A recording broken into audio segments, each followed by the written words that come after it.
Well, good morning, ladies and gentlemen. Steve Collins coming to you this Friday from beautiful, cloudy San Antonio, Texas, the second most powerful, passionate, and purposeful coach and speaker in the world. Hope you guys are ready for a fantastic Friday.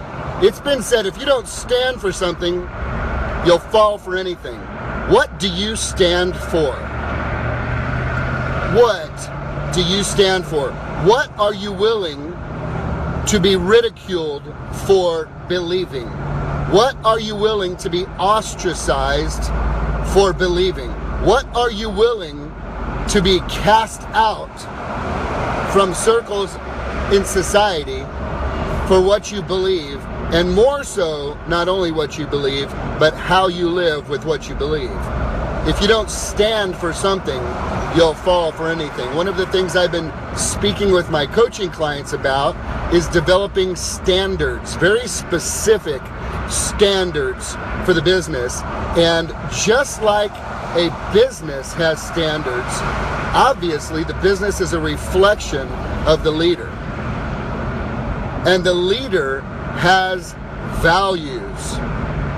The leader has a value system that is made up of not only things that they value and pursue, but here's the big one. What up, Mikey? The big one is you are defined just as much by what you say no to as to what you say yes to. You are defined largely by what you refuse to do or where you refuse to go. What might that look like? I'll give you an example for a real estate agent. Well, there are some people that have different systems and beliefs, and those in my coaching program and the way that I operated my business for years and years and the way that the Collins Group still operates with Christina and Adriana and Melissa is this. When we run into a conversation with a homeowner who really believes with all their heart and wants to believe with all their heart that their house is worth $10, $20, $30, $40, $50,000 more than the market and the empirical data and the numbers and the competition supports. When it's an unrealistic price, we are defined by saying we're not the realtor for you. We're not going to be able to help you. We'd rather turn you down now than let you down later, because we're not the person to help you out. When there are 100 other agents who would be happy to do it. Why? Because the National Association of Realtors says that one of the largest source of new business for realtors is when they have a sign in somebody's yard. That's why there's realtors who will cut their commissions down to nothing. There's even realtors that say, I'll sell your home for free. Why is that? Why would they do that? Because they get 6 months of free advertising, turning that poor family's home into a marketing tool for themselves, rather than doing what they were hired to do as a fiduciary, to place the interests of the client first, above all other parties, even above their interest, so that they can help them get their home sold and move on to the next step. Instead, like taking candy from a baby. Oh yes, I know it says your house is worth $400, but I'm sure we can try for $450, yeah. Cuckoo! Come on, that's cuckoo, man. That's insane.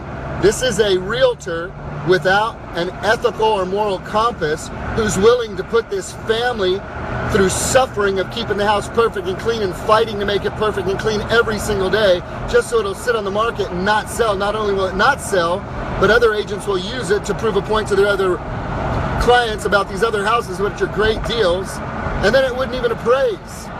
This is empirical data. This is not info we pull from a genie bottle. What do you stand for? Well, I know I'm never going to sell this house, but I'll get my sign in the yard, I'll get sign calls, I'll get internet leads. I'm going to pick up at least 2 deals off of this with these crazy people. Sorry, man. That's jacked up as far as I'm concerned, all right? That's not putting the interest of the client first. You're defined not only by what you will do, but by what you will not do. So what do you stand for? What do you stand for? You want some insight into what you stand for? Don't ask yourself. Ask your wife. Ask your husband. Ask your colleagues. Ask people who work alongside you. They know what you stand for. They know what you will not tolerate. They know what you say yes to, and they know what you say no to. So my challenge and charge to you this Friday is to really begin to examine if what you say you stand for is evident. If what you say you believe is evident. If there's enough evidence that if you were taken to court and convicted of having that value, there would be enough evidence to prove that that is indeed what you do believe or what you do not believe. You are defined largely not only by what you value, but what you say no to. What will you say no to today so you can have a bigger yes tomorrow? That's the question. Have a great Friday, everybody.